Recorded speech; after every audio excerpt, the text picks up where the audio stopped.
Please welcome our moderator for this upcoming session, Sandeep Gurumurthy, Managing Editor, ET Now.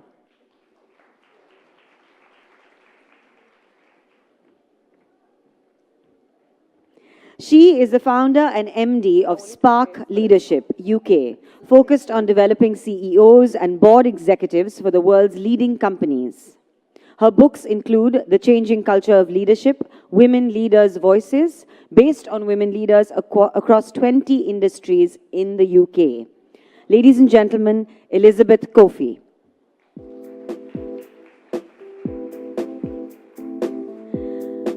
Norway has been a pioneer in gender reforms at the corporate level. May I welcome the Head of Department of Labour Market and Social Affairs at the Confederation of Norwegian Enterprise, the main representative organization for Norwegian employers. Put your hands together for Christina Ulam Hagen.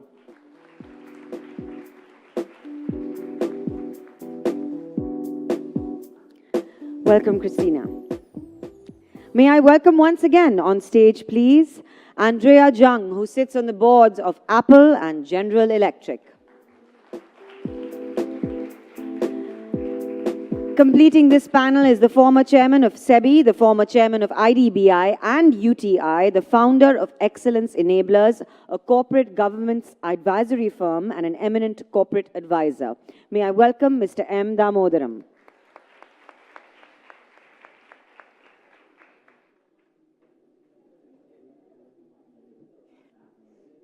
The question is, how do we get there? I think that's the most important imperative, and hopefully we'll cover some distance over the next 25 minutes. Andrea, if I could start with you, because you've been in the boards of several iconic companies. Help us understand, how do sort of decisions and conversations change the moment there is better women representation in boards of large companies? Sure. Well, I've had the privilege and the journey, as I spoke about a little bit earlier this morning, of being on some big corporate boards for 20 years. And certainly things change. You know, it is not a fast sprint. It does take time. And so over the 20 years, I've been able to see progress. And it doesn't start with 5 people on a board in General Electric, which is, we had 5 women on the board when I was on the board last, but it didn't start off that way. So it doesn't happen, again, overnight. But gradually, you have to start somewhere. There are the numbers of women on boards, and then there's the culture around the board table. But you have to get the numbers first. I mean, you can't start changing the culture until you actually have 1, and then 2, and then 3, and hopefully more women on the board over time. So the discussions change. Women and men approach subject matters differently, and that is healthy. It's constructive tension. I don't think a board with 100% women would be healthy either. I think a board should marry the community, it should marry the population of the world, it should marry the profile of the customers or clients of the firm. And so, again, it is a matter of having enough women who can approach the subject matter a little bit differently, listen differently, weigh in differently, and in the beginning, it can be awkward, but over time, it becomes the norm. First get the numbers, then change the culture. Mr. Yes. Damodaran, you know, though India seems like a small number, but we've sort of made some progress over the last few years, largely because of the regulation that mandated, the participation of at least 1 woman director on the board. Does that work? Is that enough? What more needs to be done? No, clearly it doesn't work. But first, let me make one basic point. We are not looking for women directors. We are looking for directors who also happen to be women. The minute you say you're looking for women directors, the entire discussion, debate, call it what you will, takes another trajectory altogether. I don't want to go there. Let me split this into 3 questions and try and respond telegraphically. Do women add value to boards? Short answer, yes. The long answer will take much more than the time you have at your disposal, so I'll just give you 3 reasons. More focus, more objectivity, and their presence on boards makes the men perform better. The men sit up straight, the men don't get drawn into tangential discussions, and therefore the board as a collective definitely does its job much, much better. Why is it not happening? because many managements, as well as clubby boards, I mean, let me look at it from the point of view of managements first. Managements, many managements, I won't say all of them, look at boards as either a procedural nuisance or a substantive diversion. So they really don't want boards. They think we'll go through the motions of dealing with this bunch of guys. So they're not going to look at who adds value to boards unless you're looking to extract value from boards and see the board as a seat of wisdom. If that doesn't happen, you're not getting started. Then the men who have had a very comfortable existence in boardrooms, you come there, you have your tea, your coffee, your normal jokes, occasionally discuss agenda items, and when the time is up for lunch or something, you go. And suddenly all this changes the minute you get a lady who comes to the board, has read the papers, asked the questions that needs to be asked, and none of this is fiction. As I look at the audience, I can see at least one colleague of mine from a board who came into the board after I did, and I must say, electrified the board by her presence, the contribution, etc. But that's something that I will discuss separately with her. Will not discuss with her. How do you get these people on board? Right. The best way not to get them on board is to have women director training programs. That's the best way not to get them on board. Because the minute you put them together, you're already bracketing them in one group. You think they need special training, as if the men hit the ground running when they get into boardrooms. Forget that. You take a large number of women who have the potential to make it to boardrooms. You also get the men. And I'm not in favor of training independent directors separately, non-independents. They all have to coexist in one boardroom. Right. So you get them together and then see how quickly you're able to develop them. Sure. We've tried it, and I can assure you it works. The minute you run an exclusive women directors program, you're not even getting started. That's the way to go. Sure. Christina, I want your thoughts on the fact that Norway and many European countries have sort of introduced this mandate-based approach. Norway, for instance, has 40% mandatory board representation for women. How has that worked, and does that necessarily lead to a trickle-down effect, which is also a desired outcome, to see more women in the workforce? Very good question. In Norway, we have had the boardroom quota of 40% for 12 years now, and all the large listed companies comply. It has worked well in the sense that the companies have had no trouble finding qualified women, and the women contribute, and the board members, both men and women, are happy with the situation. However, the trickle-down effect has not happened at all. So at management level, we are just as few women as we were before the law was changed. And this was not the aspirations of the politicians.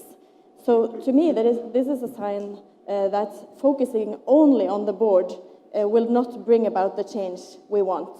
Still in Norway, the percentage of female CEOs in the large companies is 5%. 5%. And this is in a country where female labor market participation is 76, which is amazing. But we haven't succeeded in bringing up women up the corporate ladder quite to the top. So it's not that I'm against focusing on women in boards, because I think we should be doing that. But we shouldn't let our focus on board make us forget what's really important, namely focusing on bringing up women at all levels of an organization. And only then will we have a good pool of selecting candidates for the top management jobs in the future. That's an interesting take. You're saying focusing on the board alone is not enough and doesn't necessarily lead to desired outcomes. Elizabeth, you've worked with CEOs and their successors. Have you seen a change in their approach when it comes to gender diversity? I know you inherently believe that there is a difference in the leadership style of men in boards and women in board, and often there's a conflict. Could you share some sort of experience, some anecdotes on how that really works? Yes, well, what I would say is that I live in the UK, but I work internationally. In the UK, as soon as there's been a big focus recently on getting more women on boards, and we did not put a quota into place, but there were targets, because that was a preferred route. But since then, it's become, if you will, fashionable for senior men in CEO jobs to be thinking about this. And many men, of course, in CEO jobs have daughters or they have wives who are in the workforce. So at home, they're beginning to hear about all the challenges that women, young or older, have, and it's more personalized. So there is a movement, and it's becoming more and more fashionable, I think, for men to be thinking about these things and taking steps to change the numbers. From my point of view, the numbers is a step, but it's not the most important thing, because the culture is what actually makes it work or not. You can put women onto a board, and if they're not accepted by the board, they will be pushed out, or if they're not actually enjoying the experience, they will leave. So the numbers issue is not the only thing. It's actually, how do you get those men and women to work together effectively when there's been more of a kind of bro culture, as it's being referred to now in Silicon Valley. And you've sort of described some elements of it, which is a more kind of casual version. And I want to just make a quick point to our audience here and say, I've been going to these kind of conferences for 20 years, and I want to say thank you to all the men who are here supporting and actually interested in this, because 20 years ago there were no men in the audience, and there were no men on stage. So hooray, men. Because yes, women are the ones who are going to be pushing for this, because it's about us, but actually it's the men who are still in the corridors of power. Those are the ones in the positions of power. So as many advocates as we can get, the better. Right. Andrea, let's talk about the economic rationale for women on the board. We touched upon it briefly, and there is a Credit Suisse report which speaks about how return on equity is lesser in all male boards compared to boards that have female participation. But I want you to weigh in on that. And the contrary question is, why do we need to justify women's presence on boards with this whole economic rationale argument? Because we don't give an economic rationale every time we induct a man on a board. Well, let me just start with the second question first, because that's right. I mean, it is counterintuitive to make an economic rationale just for one gender. But I can just speak, if you even move it to gender and race, which are issues in the United States. When there's such underrepresentation, it becomes one factor in creating the logic and the decision-making power. So in a perfect world, it is completely unnecessary and counterintuitive. When there is such significant underrepresentation of any segment being represented in terms of full participation on the board, I think then you devolve to saying there is an economic reason for this, and it's not just if companies do better and they, perform against the S&P or the, or the Dow or whatever it may be. But I think you have to look at your client base. I mean, I use the example in passenger cars in an automobile industry where, in many cases, if you are predominantly men on the board and in management, because I think to Christina's point, it's not just the board. I mean, the board is only one constituent, but you really have to go all the way down in management. But if in some countries, 80% of the future projected decisions on who is making the decision on a passenger car, the color, the model, et cetera, are women in many countries around the world, then how can management and a board not represent the consumer and the ultimate decision? And that's true in category and in industry after another. I want you to touch upon the Indian context. Do you believe that Indian promoters have been lazy in finding women on board? We have a few iconic women leaders who are on boards of several companies, but do you sense a little bit of laziness and reluctance to actually go up there and find? I mean, surely in a nation of 1.2 billion people, it can't be so tough to find 150, 200, very eminent women board directors. You're a very charitable man. You said they're somewhat lazy. I think they're very, very lazy. In a country which has as many people as we have, and we're talking in terms of the power of 500 million, finding a few hundred people, if you look around, is not going to be difficult. Let's step back a little. When independent directors were mandated, a lot of promoters said, where will we find them? Where are the independent directors? Today, nobody's talking about it. Good, bad, indifferent, you found them. I'm not saying they're all great guys, but the arithmetic of board composition got addressed. Look around. Have you looked at universities? Have you looked at professors in institutes of management? Why do you go to the 10 or 15 women who have had exceptionally good careers and you want them to come on your board? How many boards will they sit on? And then, you're also insulting them by reaching out to people who are so distinguished, by telling them post the reservation, I'm now reaching out to you. Are you telling someone who's done exceptionally well over maybe 2 decades, 3 decades, that I am looking at you because of tokenism and not of talent? And I didn't look at you before the act came into force? I think that is hugely demeaning. But you want to look around. You go to universities. You go to institutes of management. You go to the media, provided they don't write about what happens in boardrooms. But there are exceptional women in this country. You don't want them. Is it that you're threatened because they will come in? I ducked your first question when you said how many women should there be, because I wanted to come to that question a little later. Every board should have at least 2 women directors, at least, of whom at least one should be independent. Right. This business of getting one woman on a board, and everyone from the chowkidar to the chairman referring to her as a woman director is not going to... Have you ever heard the expression male director or men director? I've never heard that. So why does somebody say woman director? I think that it's out of them. So you need to compose your board better. One day, maybe we will have this composition. Just Indeed. Elizabeth, you believe that the tipping point is 3 women women on a board of 10 or 12. Why is that important? Help our audience understand why is that 3 a critical number? So the research internationally about majority groups and minority groups has shown with every majority and every minority, and you need 25% of a group for that group to have a voice. But 30% actually starts to change the culture of the place. And so that is one of the reasons why there's a lot of push in many cultures, and certainly in the UK, there is a club called the 30% Club that is pushing for all boards to have 30%. Norway has gone for a number of 40%, actually. When you think about the fact that we have in the world 51% of the population are women, it's still low relative to the talent that's in that female pool. I want to pick up on the point that you were talking about the extraordinary women in India and frankly all over the world, and why is it so difficult to find women directors. My experience with this is that what good leadership looks like and how you define that determines what kind of people you think deserve to be in the boardroom. And what my experience is that many men, not all men, but many men talk about leadership as war. They talk about it as a fight. And women talk about leadership more like what I would call a tiger mother. They're very ambitious for their children, but they're nurturing in the way that they actually approach this.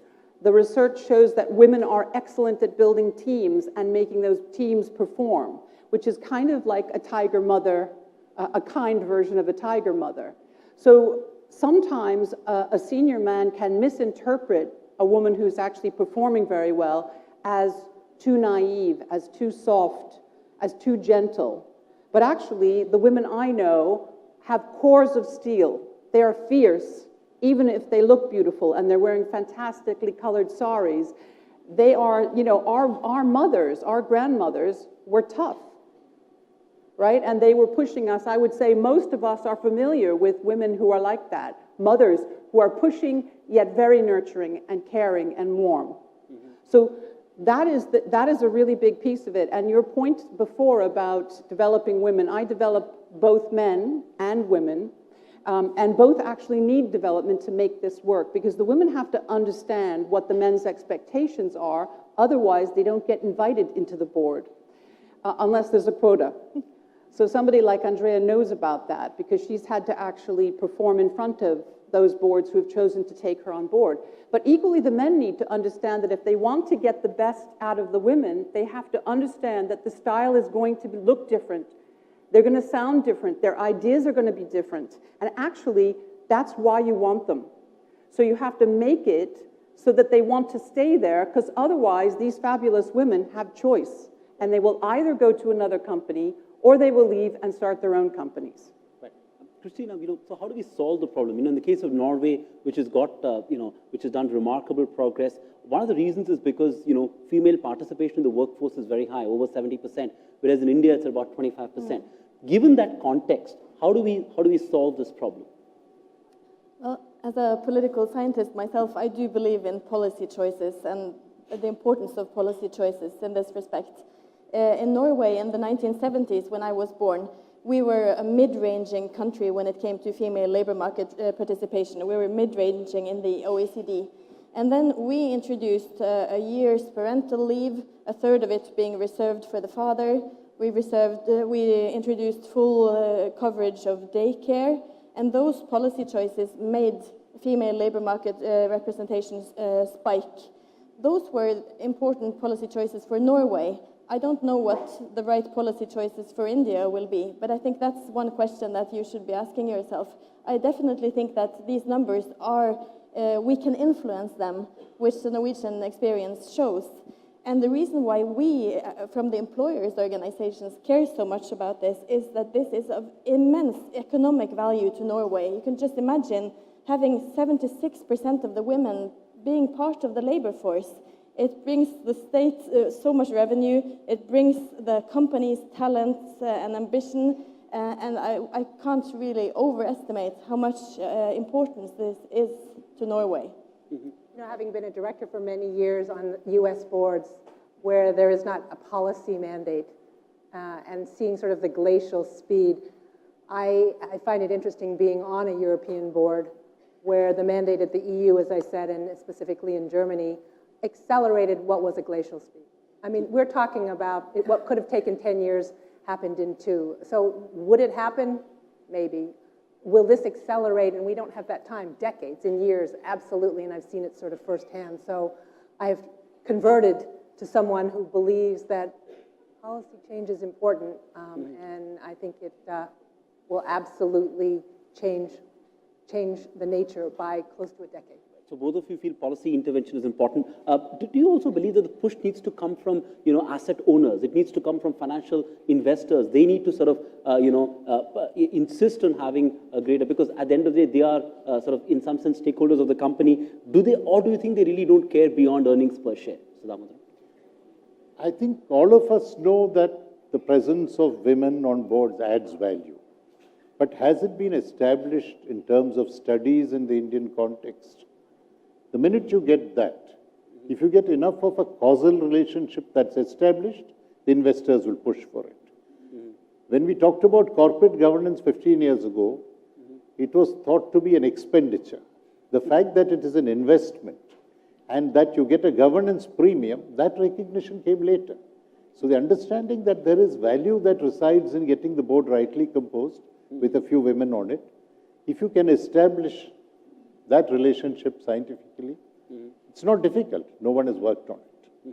So there's been a lot of research over the last 25, 30 years. And actually, I was invited to India for the first time in 2003 to speak at a conference hosted by the Times of India, which was focusing on the topic of whether female CEOs were more ethical than their male counterparts. And I was asked to give the keynote speech on this the very first time I came to India. I was terrified because the research actually shows women are more risk averse around the world.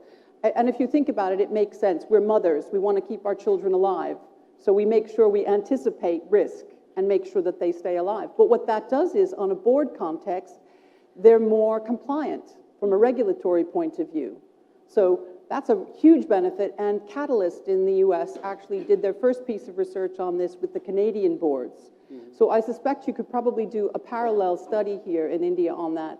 But going back to your point about the investors, part of the reason a McKinsey report and the Credit Suisse report that you talk about, which are consistently showing better performance of boards that have more women on them, that's because, investors want to hear that kind of thing. That's the kind of thing that they perk up. Oh, we're going to make more money. So we're going to be more compliant, but we're going to make more money. And that's going to make them interested in this. Right. And Andrea, quick last word from you. Since you are on the board of Apple, I have to ask you this. Silicon Valley, in some sense, has been a sort of trigger for the whole movement against bro culture. Do you think that having more women on the board will fundamentally change that? And how? Absolutely. I don't think it's the only answer. I think probably you're hearing from all of us that it is one element, and I don't think the magic bullet is having 30% women on boards, but it is part of a constituent. They have the responsibility for the culture, the strategy, and the people in a company. That is the role of a director.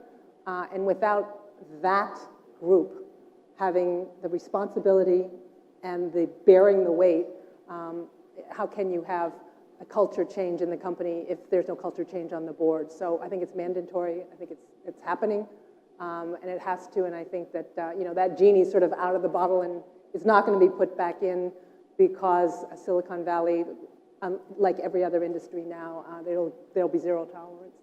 All right, I'm afraid completely. Just a quick thought. Because liabilities have increased, because responsibilities have increased, there are a lot of men who are telling potential, directors who are women, that the boardroom is a minefield, be careful. But they're happily existing in that minefield themselves. So every last barrier is being erected to see that the complexion of the boardroom doesn't change. That you have to deal with. It's time we break these barriers. Thank you all so much. Thank you to this wonderful panel of experts for showing a way ahead on increasing more women participation in the board. Big round of applause for this panel. Thank you so much.